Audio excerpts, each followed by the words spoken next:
Assalamualaikum warahmatullahi wabarakatuh. Perkenalkan, nama saya Andri Budiman, calon guru penggerak Angkatan 9 Kota Bandung. Pada video kali ini, saya akan melaksanakan praktek coaching dengan alur Tirta pada ruang kolaborasi modul 2.3. Tujuan pembelajaran khusus di mana calon guru penggerak dapat membentuk komunitas praktisi dengan sesama calon guru penggerak untuk berlatih melakukan praktek percakapan coaching dengan alur Tirta. Coaching adalah salah satu cara untuk mengoptimalkan potensi coach melalui proses diskusi, di mana hubungan antara coach dan coachee adalah mitra. Terdapat akronim pada percakapan alur Tirta, di mana Tirta berakronim T-nya adalah tujuan, I-nya adalah identifikasi, R-nya adalah rencana aksi, TA-nya adalah tanggung jawab.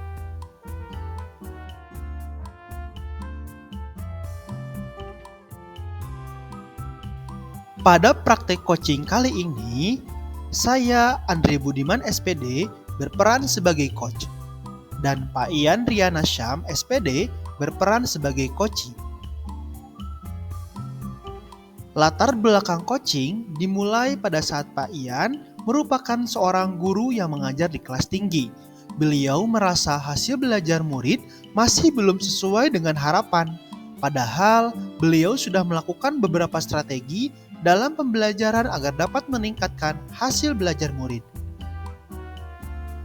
Tujuan kegiatan coaching, Pak Ian ingin berbincang-bincang dan meminta pendapat dari rekan sejawatnya, yaitu Pak Andri, agar beliau mendapatkan ide ataupun solusi terkait strategi yang dapat dilakukan untuk meningkatkan hasil belajar murid di kelasnya. Berikut adalah percakapan coach dan coachee dalam kegiatan coaching dengan menggunakan alur Tirta. Ya, Bismillahirrahmanirrahim. Assalamualaikum Pak Ian. Waalaikumsalam warahmatullahi wabarakatuh, Pak Andri. Ya, selamat siang Pak Ian. Terima kasih ya Pak Ian sudah mau bertemu dengan saya Pak di siang hari ini. Ya, selamat siang sama-sama Pak Andri. Terima kasih juga sudah meluangkan waktu untuk ngobrol dengan saya. Terima kasih sudah membaca chat dari saya seperti itu ya, sehingga hari ini kita bisa ngobrol seperti itu. Iya, betul Pak. Ya. Mungkin di tengah-tengah kesibukan kita masing-masing ya Pak ya, kita punya waktu hanya sekitar 10-12 menit Pak untuk kita ngobrol, berbincang-bincang nih Pak. Kira-kira apa sih yang ingin Pak Ian obrolkan Pak untuk agenda kita hari ini Pak? Siap. Izin Pak Andri ya, jadi ini Pak, saya kan guru kelas 6 ya. Ya, beberapa tahun saya di kelas 6. Nah, ketika sekarang masuk ke tahun ajaran baru, kemudian memegang kelas yang baru, dan sudah berjalan mungkin akan berjalan hampir 1 semester ya, di semester 1 gitu. Ada satu hal yang kemudian membuat selalu jadi pikiran saya seperti itu ya. Apa itu terkait masalah hasil belajar Pak Andri gitu ya.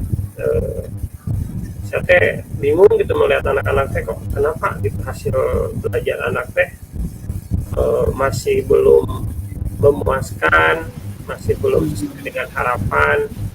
Jadi kalau misalkan kita melakukan assessment sumatif itu selalu hasilnya yang bukan KKM ya, kan sekarang kita sudah tidak mengenal KKM lagi, tapi sebagian besar masih tidak sesuai dengan harapan saya seperti itu. Dan padahal saya merasa saya sudah melakukan berbagai upaya gitu ya, melakukan berbagai cara gitu di kelas untuk meningkatkan hasil belajar siswa. Tapi kok sampai saat ini, sampai mau menjelang akhir semester 1 nih, hasil belajar anaknya masih belum sesuai dengan yang saya harapkan seperti itu. Itu mungkin Pak untuk pembukanya gitu. Iya, oke. Jadi mungkin ya permasalahan yang sedang dihadapi oleh Pak Ian adalah mungkin Pak Ian mungkin kurang puas ya Pak dengan hasil belajar murid ya Pak ya. Betul. Dari hari pertama mungkin Pak Ian mengajar sampai mau mendekati ujian ya Pak ya, ulangan akhir semester, belum ada peningkatan yang mungkin peningkatan yang cukup membanggakan Pak Ian sendiri gitu ya Pak ya. Nah Pak Ian, yang ingin saya tanyakan lagi nih Pak Ian, kira-kira menurut Pak Ian sendiri apa sih yang ingin didapatkan dari percakapan kita Pak Ian? Ya, eh, yang ingin saya dapatkan dari percakapan ini atau dari kegiatan ngobrol kita mungkin pada akhirnya adalah saya ingin mendapatkan solusi gitu Pak, ingin mendapatkan solusi, ingin mendapatkan cara atau jalan bagaimana untuk meningkatkan hasil belajar siswa saya seperti itu mungkin Pak itu. Oke. Ya seperti itu. Berarti mungkin tujuannya adalah ingin peningkatan ya Pak ya terhadap hasil belajar anak peserta didik Bapak ya. Betul, Nah, betul. kira-kira Pak selama ini Pak, selama yang telah Bapak lakukan selama ini, treatment atau Bapak sudah melakukan apa saja Pak terhadap anak peserta didik Bapak agar mengalami peningkatan dalam belajar Pak? Kegiatannya apa yang Pak yang lakukan itu Pak selama ini? Ya. Pertama kita sudah dari awal sudah menetapkan yang namanya keyakinan kelas gitu Pak ya. Kita belajar tentang keyakinan kelas, bukan belajar menyepakati tentang keyakinan kelas, kemudian kita sepakati bersama, kemudian kita tulis juga, kita tempel juga di dinding kelas supaya setiap hari mereka bisa melihat, bisa membaca, dan bisa semakin meyakini terkait keyakinan yang mereka sepakati bersama seperti itu. Itu yang pertama. Yang kedua, dalam kegiatan pembelajaran pun saya sudah merasa ketika di awal kita melakukan yang namanya asesmen awal gitu Pak ya, sebagai untuk menyiapkan atau sebagai pedoman kita memperoleh informasi terkait dengan profil belajar siswa seperti itu. Kemudian juga dalam hal kegiatan pembelajaran pun saya selalu berusaha untuk merencanakan kegiatan pembelajaran yang mungkin buat saya ini bermakna gitu, versi saya seperti itu. Oke. Makna, dampak, dan bermanfaatnya gitu Pak. Oke. Nah, Kemudian juga ya pokoknya banyak hal yang sudah saya lakukan itu. oke. Berarti mungkin beberapa yang tadi sudah Pak Ian sebutkan merupakan upaya Pak Ian dalam menghadapi menyelesaikan permasalahan Pak agar anak tersebut bisa mulai peningkatan dalam pembelajaran ya Pak ya. Betul, Nah, betul. Pak Ian, menurut Pak Ian sendiri Pak, anak yang bisa dikatakan mengalami peningkatan pembelajaran itu seperti apa sih Pak? Ya, pertama kalau dilihat dari yang saya perhatikan, yang saya simak Pak ya, kalau misalkan anak tersebut pertama dilihat dari partisipasi belajarnya gitu Pak. Jika misalkan dia sudah sudah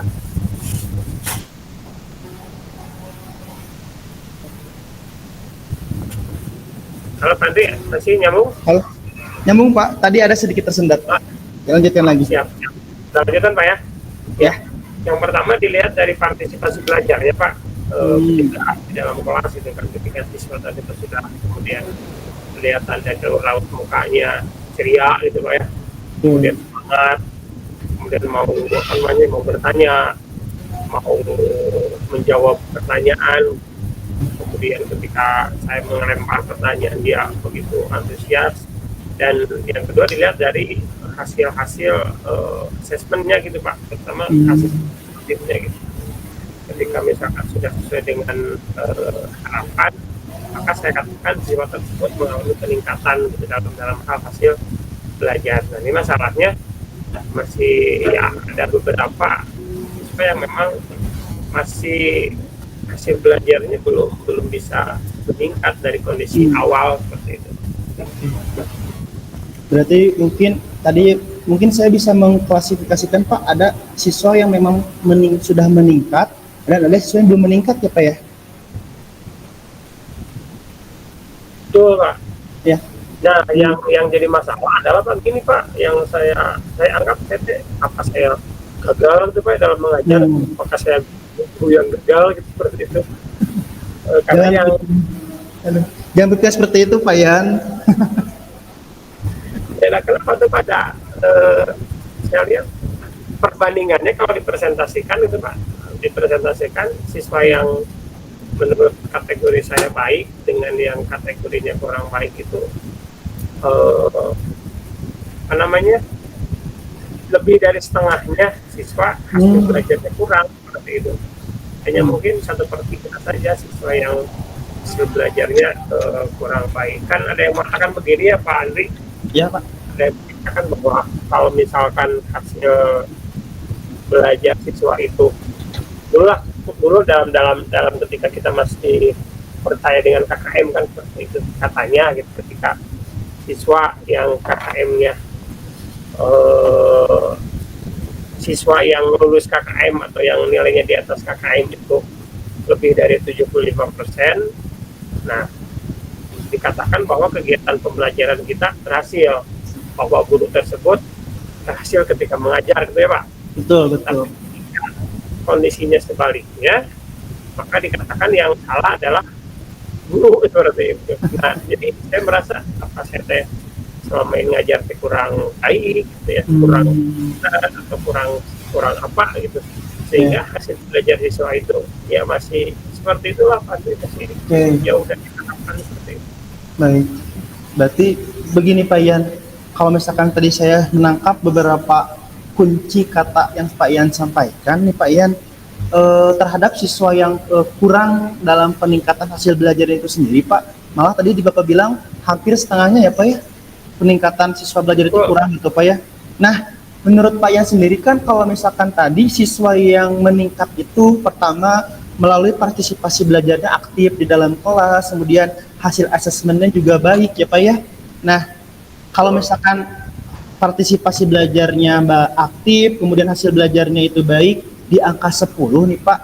Kalau misalkan siswa yang belum mengalami peningkatan belajar, menurut Pak Yan kira-kira mereka ada di angka berapa Pak?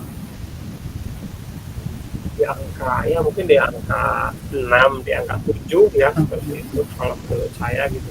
Karena kan gini Pak Andri ya, sekarang kan ya walaupun sekarang sudah ada merdeka belajar, merdeka mengajar, tapi kan mindset guru sudah berubah lah ya, sudah berubah, sudah berpindah mindsetnya. Tapi kan kalau mindset orang tua belum ya, jadi orang tua kan selalu melihat nilai gitu, ini nilai anak saya bagus atau tidak, jangan sampai ya itulah saya membuat kecewa orang tua gitu. Kemudian kira-kira apa nih yang harus saya lakukan untuk terus apa namanya memacu semangat saya sendiri gitu kan, supaya tidak tadi merasa gagal, kemudian juga memacu semangat anak-anak saya gitu, murid-murid saya ya, bisa tetap semangat belajar, antusias gitu, sehingga berdampak pada hasil belajar yang didapatkan seperti itu Pak.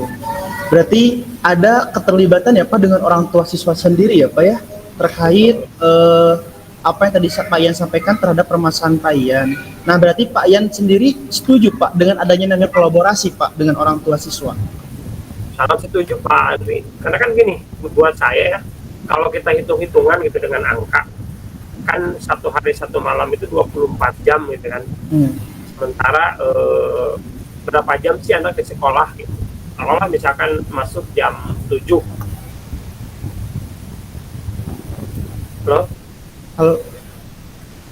Halo Pak, sinyal Pak.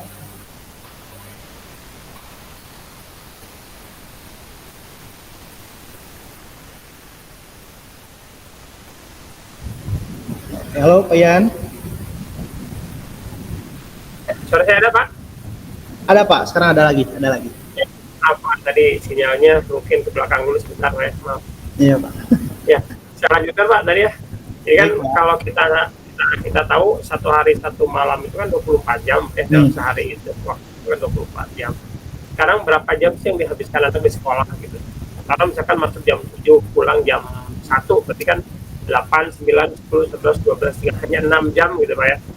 24 dikurangi ya 6 jam di sekolah, 6 jam pun itu dibagi kan, misalkan saya sekarang siswa saya 23 orang gitu, tapi kalau misalkan dirata-ratakan 6 jam dibagi 23 orang, kalau kemudian disamakan waktunya, jadi satu siswa itu kan berarti jatahnya hanya beberapa menit saja. Jadi kesimpulannya memang sangat kurang kalau kemudian mengandalkan hanya di sekolah saja. Sementara kalau misalkan dari 24 jam dikurangi, sampai kan 18 jam.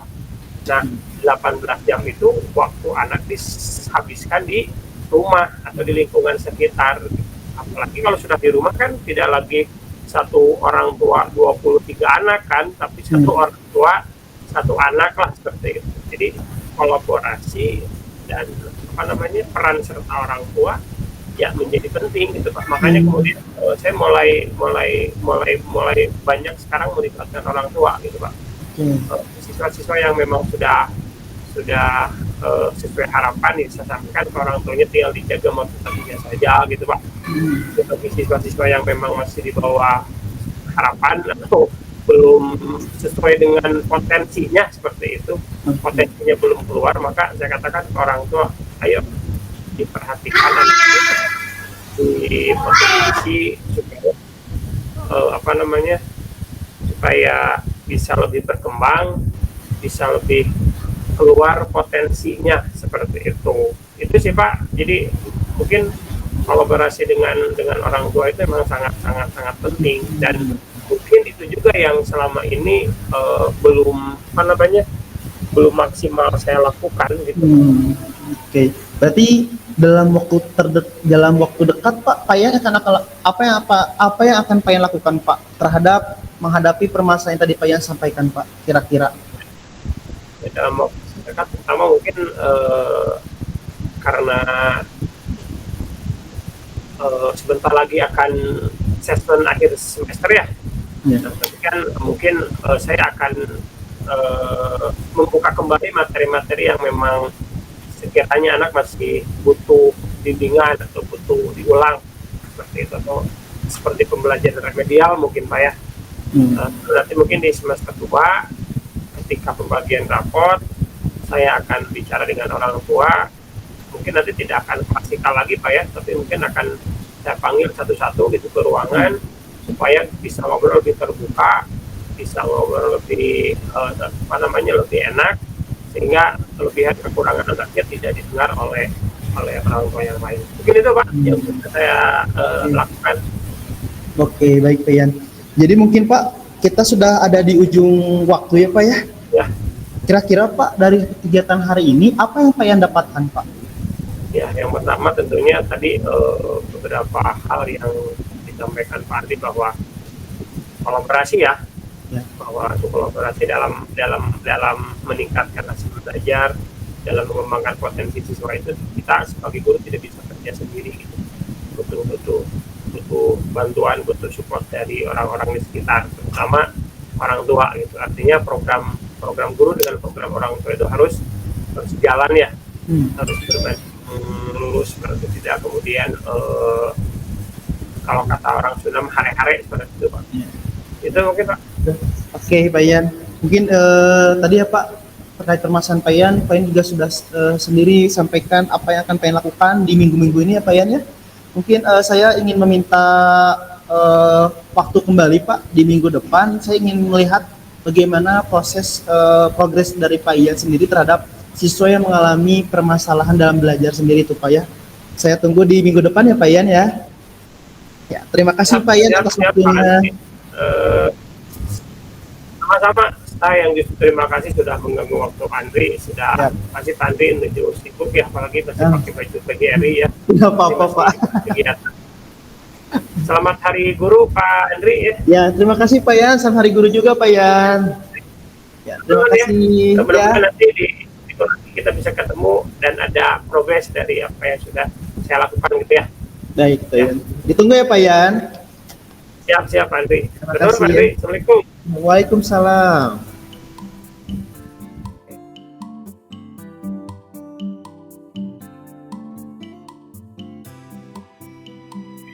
Baik, saya akan lanjutkan dengan refleksi diri terhadap coaching yang sudah saya lakukan.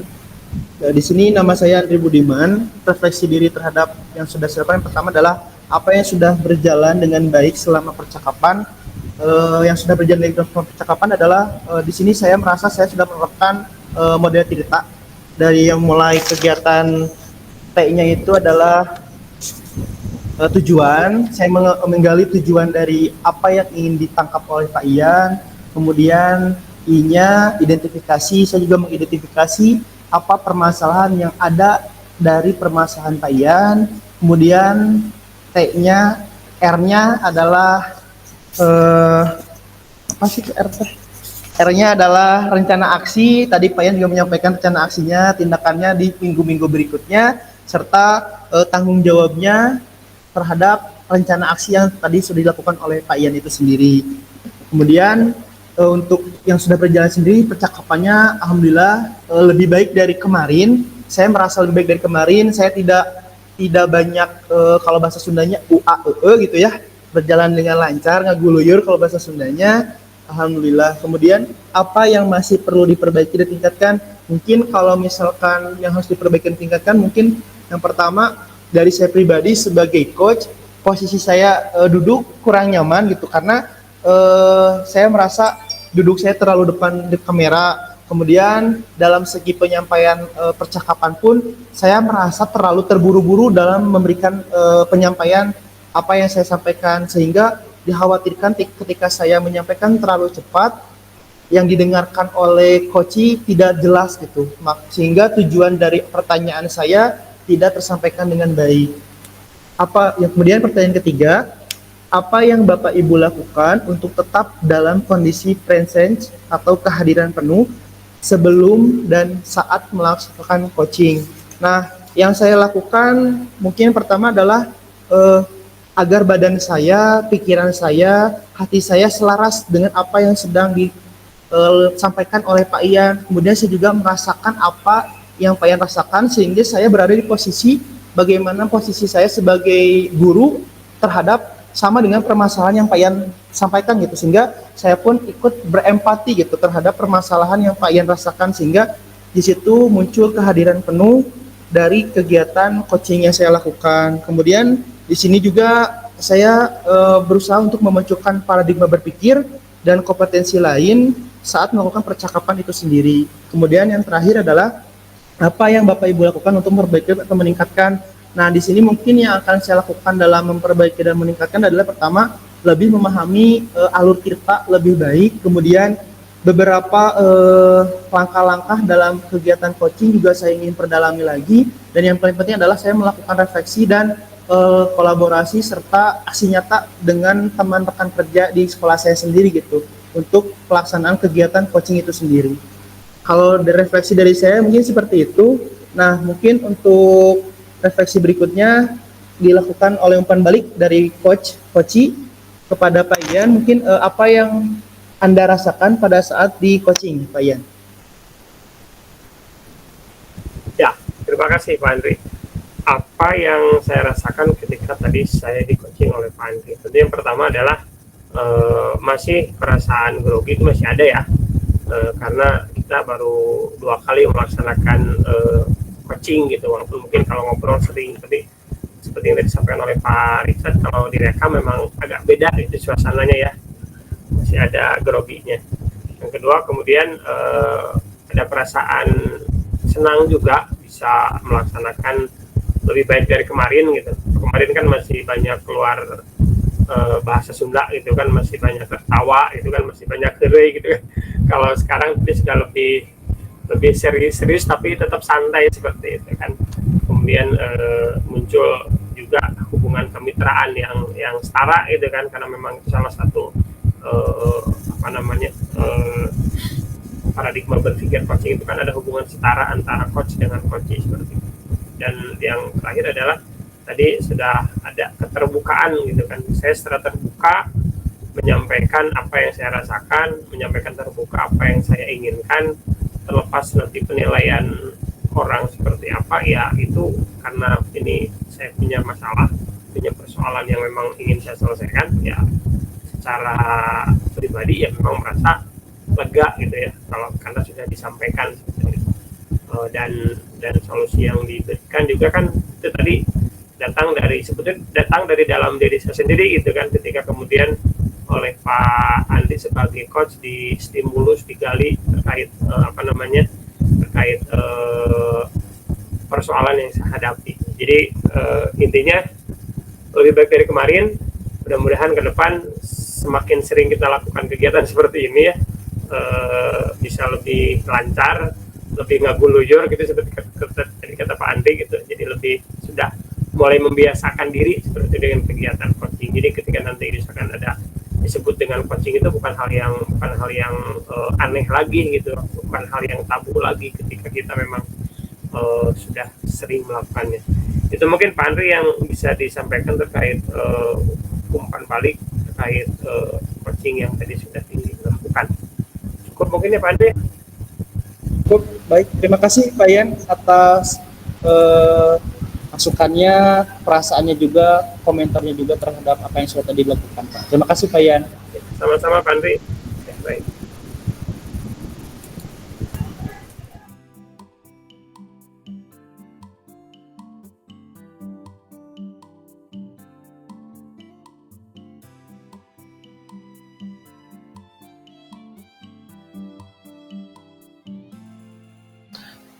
Sekian video ruang kolaborasi yang sudah kami buat. Terima kasih atas perhatiannya. Wassalamualaikum warahmatullahi wabarakatuh.